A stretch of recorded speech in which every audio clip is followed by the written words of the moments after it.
Bismillahirrahmanirrahim. This is Amna. Today we will discuss a very important topic. एक topic आप कह सकते हो या एक रियलिटी जिस पर डिफरेंट लोगों के डिफरेंट पर्सपेक्टिव हैं.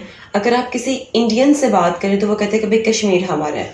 अगर आप किसी पाकिस्तानी से बात करें तो वो कहते हैं कि भाई कश्मीर हमारा है. तो कश्मीर किसका है?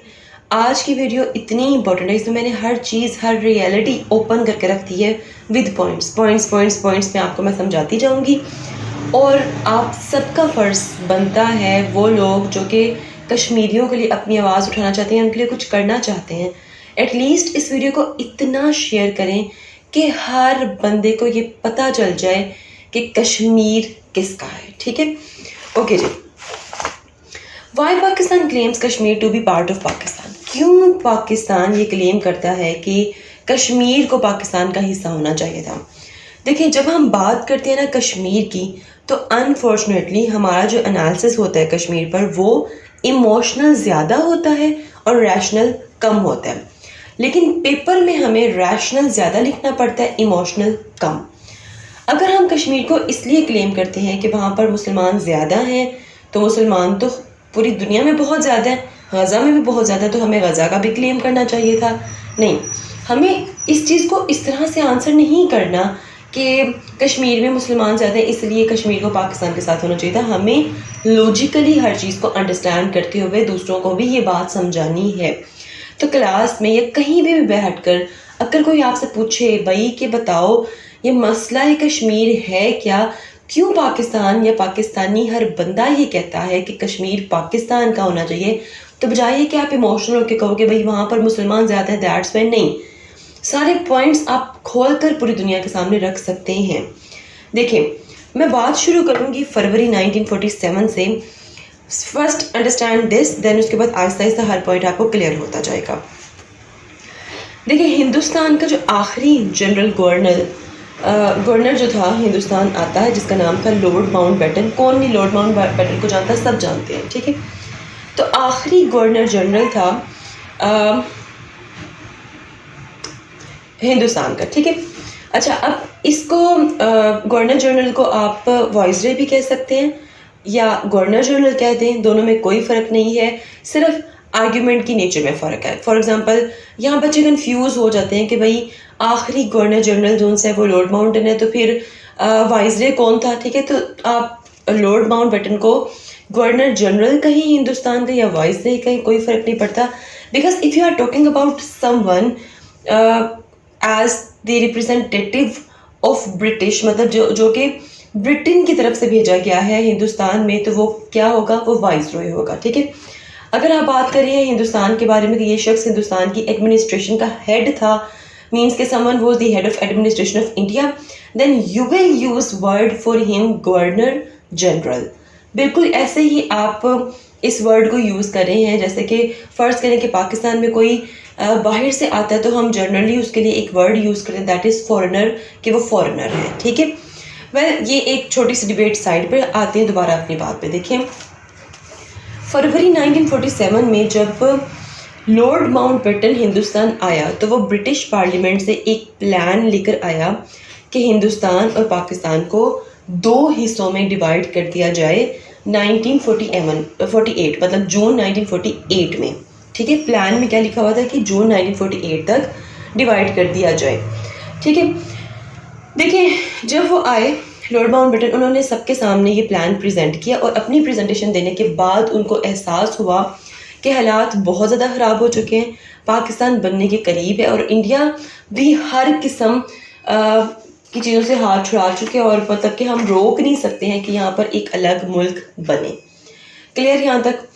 फिर उसके बाद अगर यहाँ पे साथ साथ मैं आपको थोड़ा सा बताती जाऊँ कि उस वक़्त के जो बड़ी इंपॉर्टेंट पर्सनैलिटीज़ थी, उनके क्या स्टेटमेंट्स थे, वो भी मैं आपके सामने रखती जाती हूँ. मार्च 1947 में, मैं साथ साथ आप लोगों को टाइमलाइन भी बता रही हूँ, तो मार्च 1947 में नेहरू और पटेल साहब, इन दोनों ने अपनी बातों से, मतलब ये बेसिकली इस बात पर एग्री हो चुके थे कि इंडिया में एक नहीं दो कौमें एग्जिस्ट करती हैं. So according to Nehru and Patel, creation of Pakistan को कोई भी नहीं रोक सकता. आप कह सकते हो कि क्रिएशन ऑफ पाकिस्तान के अलावा अब कोई चारा नहीं है. ठीक है, अच्छा, गांधी साहिब ने उस वक्त जो स्टेटमेंट दी, उन्होंने कहा कि भाई ये जो नेहरू है और ये जो पटेल हैं, ये दोनों पागल हो चुके हैं, क्योंकि हिंदुस्तान के बंटवारे की बात कर रहे हैं, पाकिस्तान की बात कर रहे हैं, तो ये दोनों पागल हो चुके हैं। बट बाय अगस्त 1947 में, अगस्त 1947 में गांधी साहब की खुद ये स्टेटमेंट थी, मैंने कि वो खुद कहना शुरू हो चुके थे कि अगर इंडिया और पाकिस्तान को अलहदा कर दिया जाए तो मुझे लगता है कि इससे हालात बेहतर हो सकते हैं, क्योंकि हालात इस कदर ख़राब हो चुके थे कि सबको ये रियलाइज़ हो चुका था कि अगर जून 1948 तक पहुँचते लाइक अगर जून 1948 तक हम लोग वेट करें तो जून 1948 पहुँचते शायद कोई एक बंदा भी ज़िंदा नहीं बचेगा, फिर मुल्क डिवाइड करने का क्या होगा। ठीक है, तो ये सब कुछ देखते हुए लॉर्ड माउंटबेटन जो उनसे वो वापस गए, और नहीं बल्कि इससे पहले उन्होंने कांग्रेस और मुस्लिम लीग दोनों के साथ मुलाकात की, डिस्कशन की, देन वो ब्रिटेन वापस गए हैं और वहाँ जाकर ब्रिटेन पार्लियामेंट में सब कुछ बताया है कि भाई वहाँ के तो ये इतने हालात उनसे वो ख़राब हो चुके हैं। ठीक है, देन फिर से वहाँ पर वापस आए हैं जी एक प्लान लेके, और उस प्लान का नाम था 3 जून प्लान।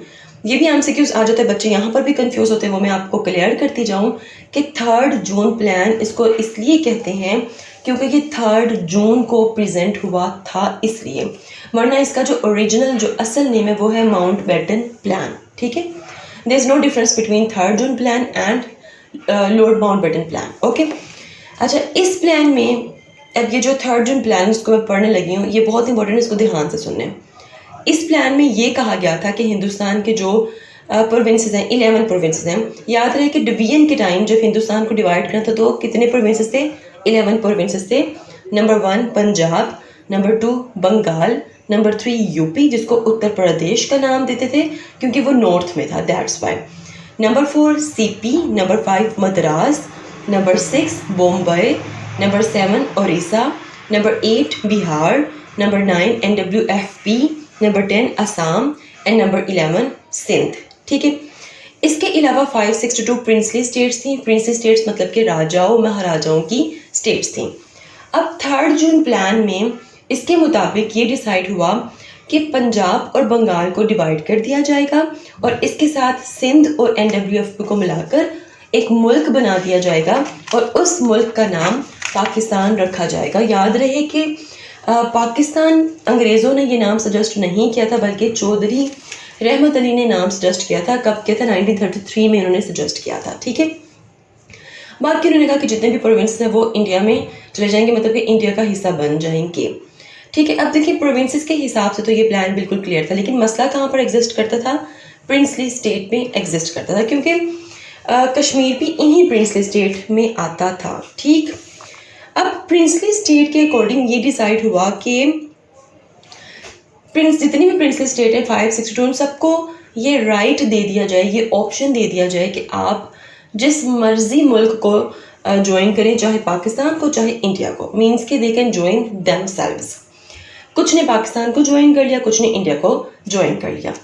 इसी तरह की एक रियासत थी जिसका नाम था कश्मीर। उसके महाराजा का नाम था हरी सिंह डोगरा, जो कि डोगरा ख़ानदान का 4th रूलर था। इसने क्या हरकत की है, यहाँ से बहुत इंपॉर्टेंट बात शुरू हो रही है, इसको बहुत ध्यान से सुनना।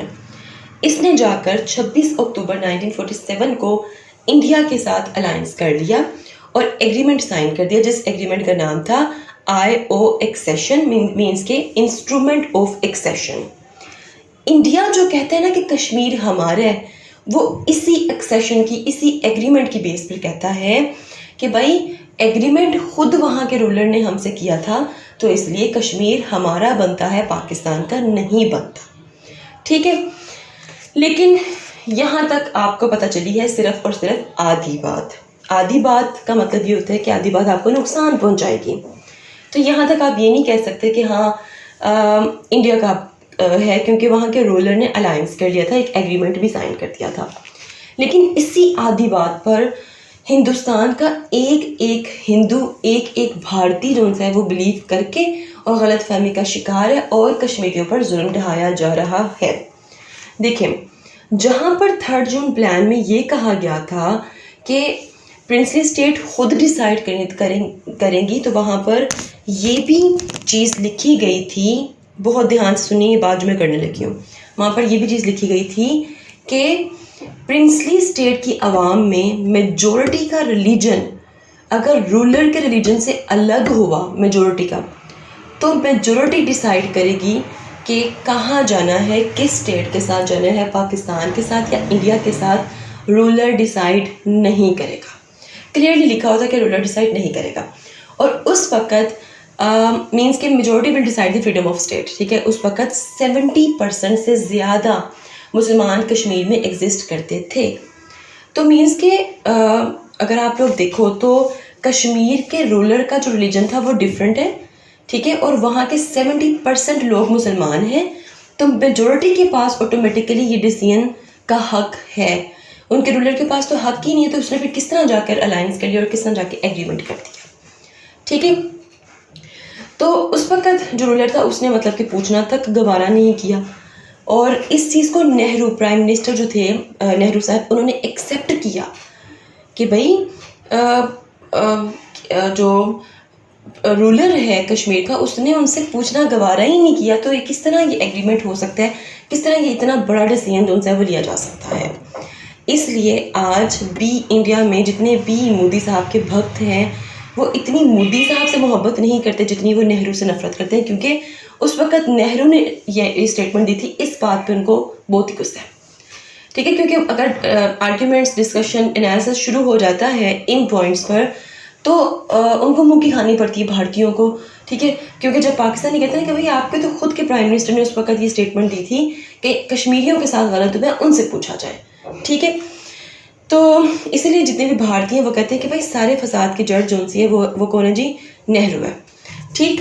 अब नेहरू की जो तकरीर उन्होंने की थी, एक स्पीच की थी 2 नवंबर 1947 को, इस इंस्ट्रूमेंट के साइन होने के 6 दिन बाद उन्होंने तकरीर की थी, और उसमें उन्होंने कहा था कि कश्मीर कभी भी किसी भी उन्होंने बेसिकली ये कहा था कि जो कश्मीर है, मैं उनसे बात नहीं कर रहा बल्कि मैं पूरी दुनिया से ये बात कर रहा हूँ, दुनिया मीन्स यूनाइटेड नेशन से, कि अगर आपने कश्मीर को एक आज़ाद मतलब कि देखना है कि वहाँ के लोग खुश रहें, तो बेहतर ये है कि आप रेफरेंडम के थ्रू वहाँ के लोगों से पूछें, ठीक है।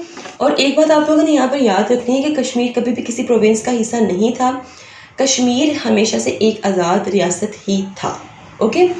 तो एक बात तो ये आपको क्लियर हो चुकी है कि भाई वहाँ के लोगों की जो विश थी वो मतलब कि पूछी नहीं गई, ठीक है। और उसके बाद दूसरा पॉइंट, जब पाकिस्तान इंडिया बन चुका था तो लॉर्ड माउंटबेटन का मतलब जब लॉर्ड माउंटबेटन जो कि उस वक़्त बेसिकली आप कह सकते हो हेड ऑफ द स्टेट था, गवर्नर जनरल था इंडिया का, क्योंकि पाकिस्तान का गवर्नर जनरल कायद आज़म ने कहा था कि मैं खुद ही बनूंगा, ठीक है। तो फिर लॉर्ड माउंटबेटन जो था वो इंडिया का head of the state mean से गवर्नर जनरल बना। तो ये जो इंस्ट्रूमेंट साइन हुआ, ये जब पहुंचा है मतलब ख़त के ज़रिए पहुंचा है लॉर्ड माउंटबेटन के पास, क्योंकि वो इंडिया के गवर्नर जनरल थे, तो उन्होंने बेसिकली 27 अक्टूबर 1947 को रिप्लाई किया और उन्होंने कहा कि कश्मीर के लोग डिसाइड करेंगे थ्रू रेफरेंडम कि उन्होंने कौन सी स्टेट के साथ इल्हाक होना है, आप डिसाइड नहीं कर सकते, क्लियर। अब चौथी जो चीज़ है वो बड़ी इंपॉर्टेंट है, उसको बहुत ध्यान से सुनने। देखें, according to United Nation charter article 2 paragraph 7, United Nation के टोटल 111 आर्टिकल हैं, और मैं आर्टिकल 2 के पैराग्राफ 7 को मैं आपको सामने रखती हूँ। उसमें लिखा हुआ है कि United nation can't interfere in the domestic affair of any state, या किसी स्टेट के डोमेस्टिक अफेयर में हम इंटरफेयर नहीं करते, इंटरवीन नहीं करते हैं। कश्मीर पर यूनाइटेड नेशन की 1 नहीं 2 नहीं 3 नहीं बल्कि 20 रेजोल्यूशंस हैं। इसका मतलब तो ये है कि वो कश्मीर को इंटरनल मैटर ऑफ इंडिया मानता ही नहीं है, बल्कि इसको एक इंटरनेशनल डिस्प्यूट कंसिडर करता है, ठीक है। देखिए, यूनाइटेड नेशन कहता है कि हम सिर्फ और सिर्फ अगर 2 स्टेट में कोई मसला चल रहा है तो उसको रिजॉल्व करवाएंगे, ठीक है, उनको सुलह करवाएंगे, मसला रिजॉल्व करेंगे, लेकिन अगर किसी स्टेट के इंटरनल मैटर में है तो हम नहीं करवाएंगे। लेकिन आपको पता है कि कश्मीर पर उसने 20 रेजोल्यूशंस दिए, मीन्स के उसको लगता है कि ये दो स्टेट में एक डिस्प्यूट है। जिस तरह इंडिया कहते हैं ना कि नहीं ये हमारा इंटरनल है, हम खुद ही कर लेंगे, खुद ही वो अपने अपने फैसले निकालते रहते हैं और रूल्स जो उनसे वो बनाते रहते हैं कि वो नहीं कर सकता, वो ये इलीगल काम कर रहा है। 370 आर्टिकल को रिवोक करना, ये भी उसने टोटली इलीगल काम किया और अभी भी ज़्यादती नाइंसाफ़ी सारी की सारी इंडिया ही कर रहा है। तो सारे पॉइंट्स को देखते हुए आपने देखा कि हम सिर्फ ये नहीं कह सकते कि मुसलमान थे, बल्कि हमारे पास तो बेसिक लॉजिकल एनालिसिस है। लॉजिक आपको पॉइंट्स, मैंने लॉजिकल पॉइंट्स आपके सामने रख दिए कि किस तरह कहाँ कहाँ पर ज़्यादती हुई है। ठीक है, मिलते हैं नेक्स्ट 40 शो के साथ। अंटिल देन मुझे अपनी दुआ में याद रखिएगा। स्टे ट्यून्ड एंड अल्लाह हाफिज़।